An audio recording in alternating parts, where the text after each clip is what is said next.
Congresso derrubou aquela obrigatoriedade para que o governo pague as emendas do relator, o principal mecanismo de negociação política entre o Legislativo e o governo Jair Bolsonaro. Esse dispositivo ele foi retirado do texto da LDO, né, da Lei de Diretrizes Orçamentárias, aprovado por deputados e senadores ontem à tarde. Essa articulação foi comandada pelo presidente do Senado, Rodrigo Pacheco, e ficou definido, no entanto, que o governo deve reservar uma parcela do orçamento para as emendas secretas, totalizando 19 bilhões de reais em 2023, no ano que vem. Um outro dispositivo no projeto deve manter o domínio de Arthur Lira sobre as emendas. Bom, Josias, foi retirada a obrigatoriedade, como eu disse, mas as emendas do relator continuam existindo. E tem uma questão aí que eu gostaria que você explicasse, Josias, porque antes as emendas elas eram de indicação só do relator geral do orçamento, né? E agora divide com o presidente da comissão mista. Na prática, isso muda realmente alguma coisa?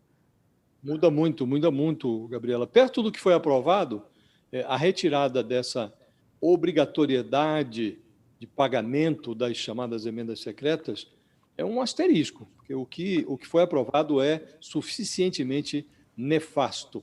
Na hora que eles aprovaram, os deputados e os senadores, numa sessão conjunta do Congresso, o projeto da LDO, que é a Lei de Diretrizes Orçamentárias de 2023, eles mantiveram e ampliaram as emendas do orçamento secreto. Favorito nas pesquisas presidenciais, o Lula se diz contra esse mecanismo que foi criado sob o Bolsonaro como uma versão institucionalizada do mensalão, que permite ao governo continuar comprando apoio no legislativo. Mas essa suposta contrariedade do Lula, o presidenciável do PT, não levou seus aliados a erguerem barricadas no legislativo. Ao contrário, a coisa passou sem que o PT e as legendas que gravitam na sua órbita esboçassem uma reação digna de nota. O relator da LDO, o senador Marcos Duval, ele tinha incluído na proposta uma regra que obrigava o governo a pagar as emendas do orçamento secreto. Mas o relator acabou recuando desse escárnio graças à má repercussão de uma entrevista que ele concedeu semana passada, admitindo ter recebido 50 milhões de reais em emendas secretas como gratidão pelo apoio que ele deu à reeleição ou à eleição do Rodrigo Pacheco à presidência do Senado no ano passado. O próprio Pacheco articulou o recuo, porque ficou muito mal.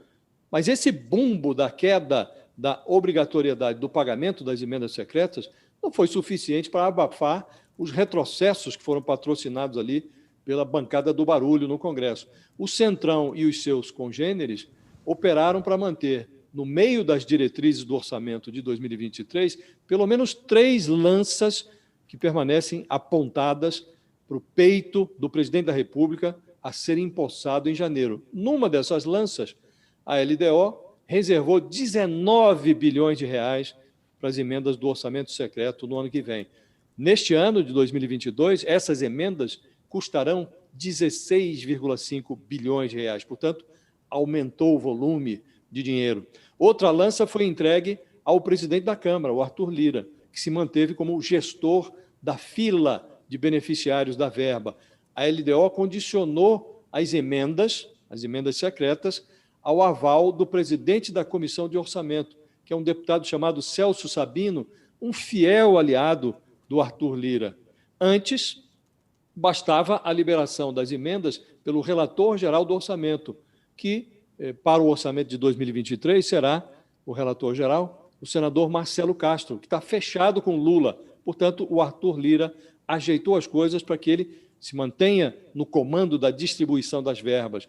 E com uma terceira lança, o Congresso como que perfurou a moralidade ao liberar os parlamentares para pendurar no orçamento federal emendas secretas destinando dinheiro público até para obras sem atestados técnicos, sem licenças ambientais e para firmar convênios com prefeituras inadimplentes de cidades com até 50 mil habitantes. Isso é uma farra. Como se tudo isso fosse pouco, o Arthur Lira está mobilizando o Centrão para votar no segundo semestre uma resolução que ressuscite essa ideia de tornar obrigatório o pagamento das emendas secretas. Num raro e solitário gesto de resistência, Gabriela, o PSB do Geraldo Alckmin, que é o vice do Lula, chegou a apresentar uma emenda para proibir as verbas secretas, mas não houve quem se animasse a defender essa proposta no plenário. E na hora da votação, ninguém falou coisa nenhuma em defesa da proposta. E ela foi rejeitada numa votação simbólica de 20 segundos. 20 segundos, foi isso o tempo de duração da resistência lulista no Congresso Nacional. Na votação da LDO, a moralidade se revelou um valor indefeso, Gabriela.